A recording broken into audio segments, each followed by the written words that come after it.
Good morning বন্ধুরা। তো তোমরা সবাই কেমন আছো? আশা করি সবাই ভালো আছো, সুস্থ আছো, আর আমরাও ভালো আছি। তো যেহেতু এখানে দুদিনের ব্লগ আছে, তো তাই আর কি বলবো বলো তো, গুড মর্নিং দিয়ে শুরু করলাম। তো এখন যাব হচ্ছে পড়াতে, তো রেডি হয়ে গেছি। তো যেই দিন হচ্ছে বাচ্চাগুলোর স্কুল থাকে দুজনের, তো সেই দিনটা যে কিভাবে আমার কাটে তোমাদেরকে বলে বোঝাতে পারবো না। তো খুব সকাল সকাল ভোর ভোর ওঠা হয়ে গেছে। তো এরই মধ্যে কিন্তু রান্না হয়ে গেছে, রান্না বান্না কমপ্লিট হয়ে গেছে। সেটা হচ্ছে অফ ক্যামেরায় হয়েছে, তোমাদেরকে দেখাতে পারিনি এই জন্যই, দুজনের আজকে স্কুল আছে। তাই আমি সবার প্রথমে যখন ওদের স্কুল থাকে না, তখন আমাকে মানে ভোর ভোর উঠে যেতে হয়। ভোর ভোর উঠে যেতে হয়, 10টার মধ্যে কমপ্লিট করতে হবে রান্না বান্না, খাওয়া দাওয়া, ওদের স্নান করানো, ওদের রেডি করা, তারপরে আদার্স আমার হচ্ছে টিউশনে যাওয়া। তো এই সমস্ত যেদিন থাকে বলে বোঝাতে পারবো না কতটা মানে টেনশনে থাকি। তো দেখো বেরিয়ে গেছিলাম বাড়িতে, এক পা ওখানে বাইরে আছি। তো রাজিয়া বলল যে মা, গরম জলটা তো খেলে না, এই যে ঠান্ডা লাগার জন্য আর কাশি সব সময়, তো একটু গরম জল করে দিয়েছিল। তো চা তো আমি খাই না, যে কোনো চা হোক আমি খাই না, তো একটু গরম জল খাই। তো ওই গরম জলটা আবার যেতে যেতে আবার ফিরে আসলাম, রাস্তায় খেয়ে নিলাম। তো একজন চলে গেছে স্কুলে, রিয়া চলে গেছে। আর দেখো টিউশনি থেকে আসলাম, এসে দেখো এই রেডি হয়েছিল রাস্তায়, এখানে ঘোরাঘুরি করছিল। ওইখান থেকে আরও আমাকে 10 মিনিট আগে আসতে হলো।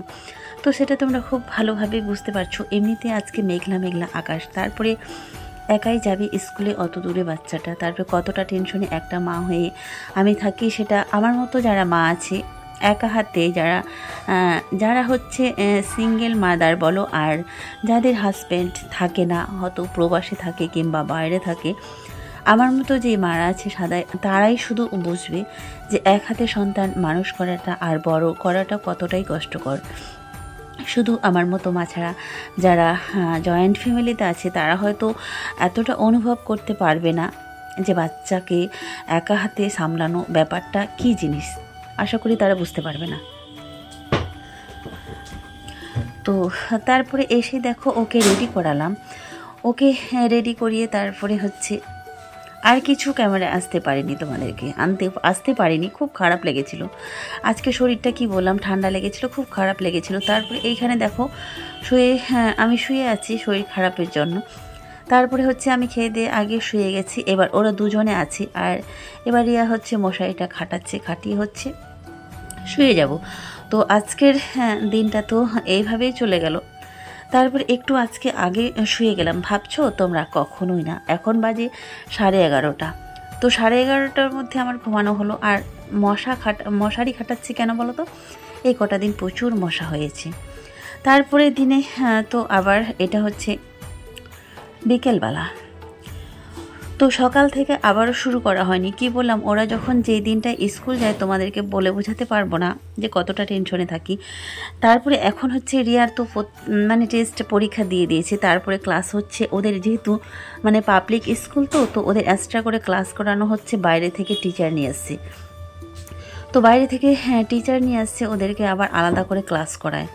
তো আলাদা করে ক্লাস করায় ফাইনালের আগে আর কি, ওদের প্রস্তুতি নেয় পরীক্ষার জন্য। তো সব কিছু শিখিয়ে, যে মানে একটা পাবলিক স্কুলে যাওয়া হয়, যে টাস্কগুলো হয় সেগুলোই সেভাবে করায়। তো তোমরা বুঝতেই পারছো।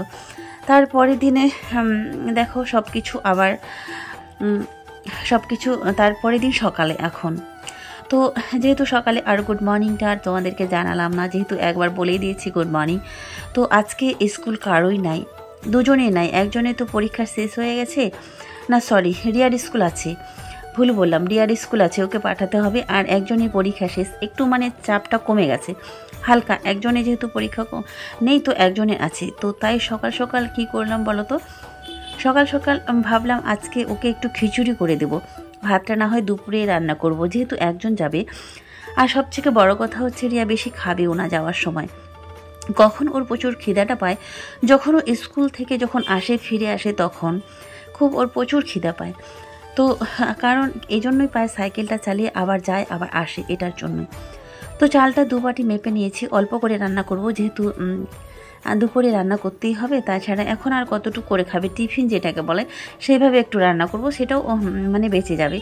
আর চালটা আতপ চাল ঘরেরই ছিল, ওই যে আগের বছর পাঠিয়েছিল ঘর থেকে, তো সেটাই ছিলই। তো এবার বিশেষ করে না বেশি খিচুড়ি মিচুড়ি খাওয়া হয়নি, কারণ খিচুড়ি রান্না করতে গেলে, পিঠা টিঠা এগুলো বানাতে গেলে না সবাই যখন বাড়িতে থাকবে সারা দিনটা, তখন হয়তো একটা আনন্দ করে খাওয়া হয়। আর এটা খাওয়া হয়নি কারণ সবাই তো তাড়াহুড়ো করে রান্না করছি সবই একবার, কারণ একবার রান্না করছি এটার জন্য আমার হালকা হবে। আমার একবার রান্না করে নিলে সেই তো সারাটা দিন চলে যায়। তারপরে যখন বাচ্চাগুলো চলে যায় তখন আমারও মনে হবে না যে একটু খিচুড়ি খেয়ে যাক, আবার এসে ভাত খাবে। ঘরে থাকলে তো সেটা ব্যাপার হয়, সকালে খিচুড়িটা খেলো, না হয় দুপুরে ভাতটা খেলো, এটা একটা অন্যরকম ব্যাপার থাকে। আর এটা তো না একেবারে দুজনে চলেই যাচ্ছে, একটু খিচুড়ি খাইয়ে পাঠাবো, তখন মনটা একটা কেমন একটা করে। তো সেই জন্য আর ওরকম ওইভাবে রান্না হয়নি আর কি। তো আজকে মনে হলো, তো তাই একটু রান্না করলাম। তো খিচুড়িটা খেয়ে ও স্কুলে যাবে, যাওয়ার পরে সে আবার 4টায় আসবে। তো যাই হোক, ভাবছি দুপুরে রান্না করব কি করব না সেটা এখন দেখা যাক।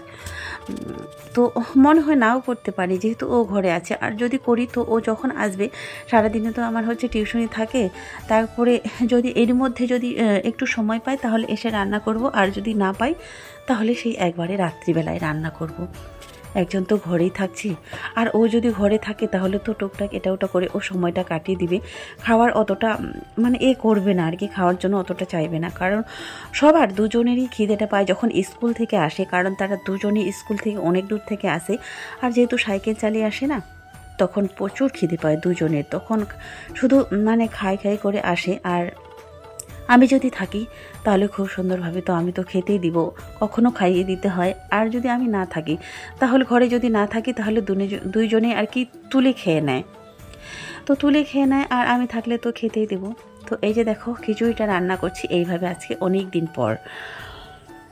তো জানি না কতটা ওরা খাবে কিনা। আর রিয়া তো এবার সকালে তো পড়তে বসেছিল, তারপরে পড়ার পরে আবার স্নান করবে, রেডি হবে, তারপরে আর ওর যা কাজ সেগুলো করবে, করার পরে তো ও তো চলে যাবে। শুধু খুলে দিলেও যদি মনে হয় তো খাবে, না হলে কিন্তু খাবে না। আর এখানে হচ্ছে ডিম ভাজার জন্য পেঁয়াজটা কেটে নিচ্ছি, তো ওই আমাকে কেটে দিচ্ছে আর কি। তো যেহেতু খিচুড়ির সাথে ডিম ভাজা করব, খিচুড়িটা একটু শক্ত হয়ে গেছিলো, পাতলা হলে একটু ভালো হতো। আইডিয়া করতে পারিনি, আজকে আমার জীবনে প্রথম কুকারে খিচুড়ি রান্না করলাম, তো ওইভাবে মানে আইডিয়াটা আর কি করতে পারিনি যে এরকম হবে আর কি, এতটা লাগবে, এই আইডিয়াটা করতে পারিনি। তারপরে এখানে তিনজনের 3টা ডিম আছে, একসঙ্গে ভেজে নিয়েছি।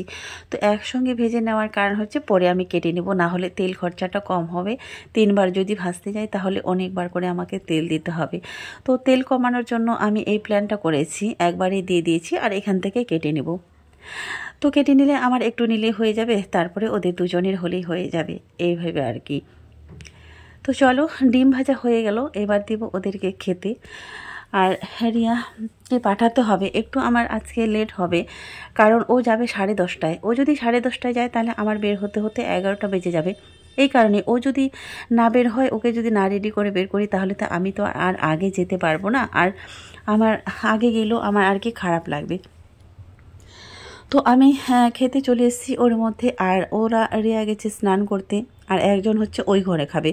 ও সব সময় খোলামেলা একা একাত্ম পছন্দ করে খুব।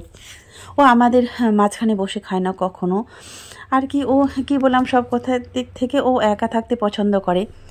আর আমার বাচ্চাগুলো কি বলো তো, জন্মের পর থেকে একা থেকে না ওরাও বুঝে গেছে একা জিনিসটা কি, কারোর সঙ্গে মেশা। যেহেতু যেমন দেখো, একটা ফুল ফ্যামিলিতে যখন থাকে, তাহলে একটা ফ্যামিলিতে কিন্তু অনেক মানুষ থাকে, তাদের সঙ্গে খেলা, ওঠা বসা, চাওয়া পাওয়া, দেওয়া আনা নেওয়া, আদান প্রদান, সমস্ত অনেক কিছু থাকে। কিন্তু সেগুলো থেকে কিন্তু আমার বাচ্চাগুলো বঞ্চিত। আজকে শুধু না, যখন ঘরে ছিলাম তখনও আমার ফ্যামিলিতে এরকমই একটা নিয়ম। হয়তো আজ আমি এই কথাটা বলতে যাব, হয়তো অনেকেই যখন শুনবে তখন হয়তো এটাই প্রশ্ন তুলবে জীবনে কোনোদিন আমি দেখিনি আমার বাচ্চাটা হয়তো তার কাকার বাড়ি, তার কাকির বাড়ি, তার বড়মার বাড়ি, তার জেঠুর বাড়ি কখনো খেয়েছে কিংবা কখনো দেখেছি দিয়েছে, এরকম ধরনের ছিল না। শুধু আমি না, আরও যে বাচ্চা আছে তাদের ক্ষেত্রেও কখনো দেখিনি।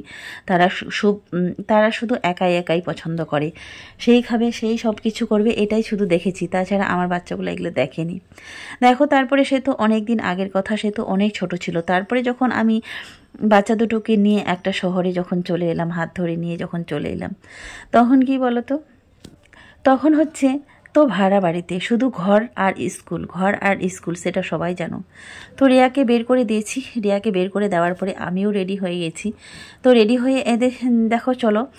আর এই যে আমার ঠান্ডা লাগার ব্যাপারটা বলেছিলাম, এটা কিন্তু ঠান্ডা লাগা না, মানে মাঝে মাঝে কি মনে হয় জানো তো, আমার মাথায় মনে হয় জল জমে গেছে।